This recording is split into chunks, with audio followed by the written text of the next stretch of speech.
Welcome to 12 CSI's first video on emergency sirens.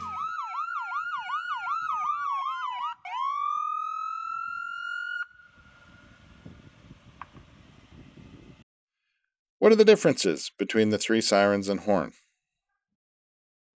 Our standard ambulances have 3 siren sounds and our air horn. Each of the sounds are unique and are switched at the discretion of the driver, who's ever operating the vehicle that day, whether it's response driving to a call or whether we're transporting a patient licensed siren to the hospital.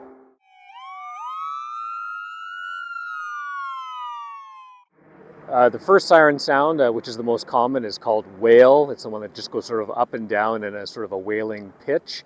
It's most used for continuous siren use if we're on a road that we're just driving continuously without stopping, turning, or needing to yield to traffic. So it could be on a highway, it could be a major thoroughfare, or an otherwise road that we can navigate relatively easily.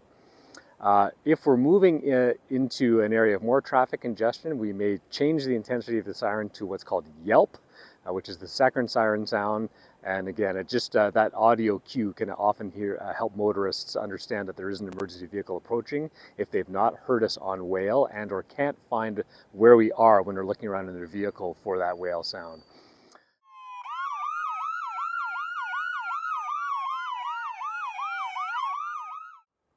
The third sound is called T3. It is a very high intensity, high frequency sound that we use when we may be moving through an intersection where there's a lot of traffic that we need to make sure that they are hearing us as we proceed through. And or if we want to differentiate ourselves from other emergency vehicles such as fire trucks or police cars or another EMS vehicle that we may also be following through an intersection.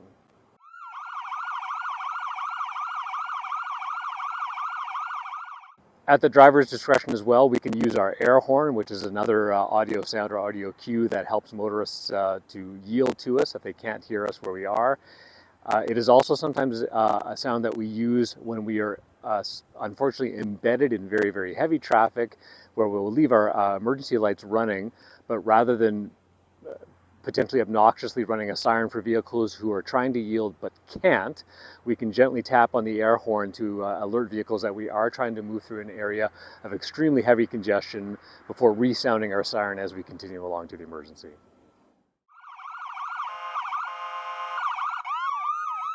What are the differences between EMS, fire, and police sirens? The siren manufacturers themselves that are in each of the emergency vehicles are different.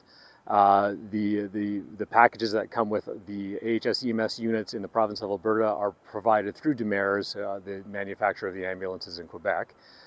But the siren sounds, although they may be similar, are sometimes either a more distinct or different sound, different pitch, or even a different pattern, depending on the siren maker for each emergency vehicle. The different unique sounds that ambulances, fire trucks, and police cars and other emergency vehicles that have sirens as a part of their job sometimes can't be differentiated by a casual listener or just a regular motorist. Very often, paramedics, firefighters, and police can identify their own sirens among emergency vehicles because we're just so used to our own unique sound that we have.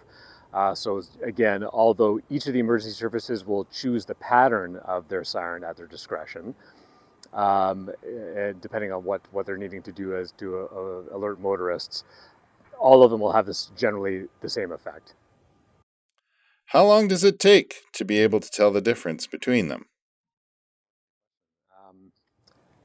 I think if you've been with EMS for a few months or even a year or so, you just begin to recognize, even if you're a motorist on your days off in your own private vehicle, the moment you hear a siren, you can either immediately recognize that that's an ambulance siren, or go, it's not an ambulance siren, I don't know what it is, but it's obviously an emergency vehicle. But again, police and fire also have sort of different tactics as well that they use when they're doing some response driving versus EMS. So it just largely depends on again, the agency that's responding, perhaps all 3, but also the discretion of the operator that day. What part of the vehicles does the sound come from? Yes, so all of our AHS EMS units are equipped with what's known as dual sirens. So there are in fact two physical sirens embedded in the grille of the ambulance between the headlights or other emergency lights.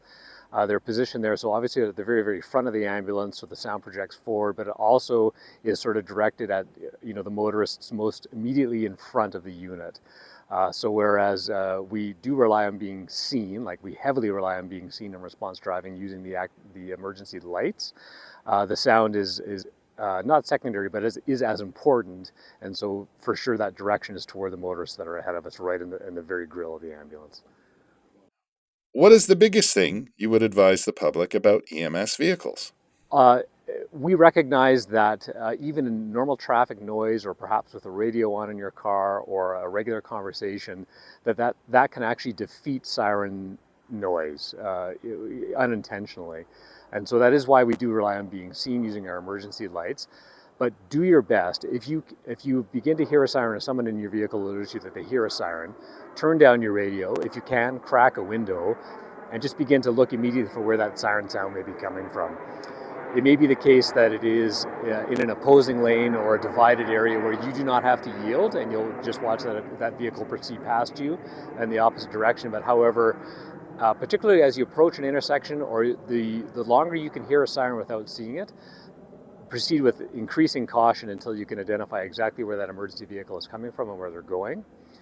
Also recognize that an emergency vehicle traveling in one direction may not be choosing to stay in that direction for very long, whether they are needing to make a U-turn in an intersection, whether they may proceed actually down the wrong way of a one-way street, or they may be proceeding to make perhaps a left turn from the extreme right lane because that is the lane that is open for them to use. So that is why it's always important to actually bring your vehicle to a complete stop as an emergency vehicle passes you. Where should I pull over if the EMS vehicle is on my right? What we recognize is, of course, the emergency vehicles know where they're going, and the motorists cannot always tell the ultimate destinations of an emergency vehicle, and we recognize that. And so it is much easier for us to predict a stationary target than a moving target. And if you've perhaps pulled over doing your best to yield right away to an emergency vehicle, and then you find that you may be in their path by accident, if they're not immediately able to navigate around you, if you put your signal on or move cautiously out of their path, recognizing you don't want to move into the path of other vehicles by accident, we do encourage you to do that. And we also seriously encourage you to also only yield to emergency vehicles in a safe manner. So proceeding into intersections that have red lights is not advised, or doing anything that would put you in jeopardy. That is not our intention at all, to put other motorists in jeopardy as we proceed to an emergency call, regardless of what it is. So we are proceeding as safely as we can, although we are allowed to defeat or overcome some of the rules of the road, obviously. But recognizing motorists may also have to do some unusual moves or place their vehicle in an unusual position just momentarily to allow an emergency vehicle to pass. What is the last thing you would say to drivers? One caution we'd like to advise motorists as well is when there's one emergency vehicle, there's often more. So if you do pull over to yield to, whether it's police, fire, or ambulance, be very, very cautious before you pull back into traffic that there are not other emergency vehicles also en route to that same incident. So if it's a motor vehicle collision along Deerfoot, obviously all three agencies, police, fire, and EMS, will be attending. They may be coming from different directions, which is known as convergence, as if we all enter the scene around the same time. But for sure, this is why we'll try to differentiate our sound, whether it's two ambulances, we'll move with different sirens, or change our pattern when we recognize that the fire department may be proceeding through an intersection and vehicles have done a good job of yielding to the fire department, but don't recognize that a few seconds later an ambulance or a police car may be in that same path. So do check very, very carefully before pulling back into traffic there are not other emergency vehicles.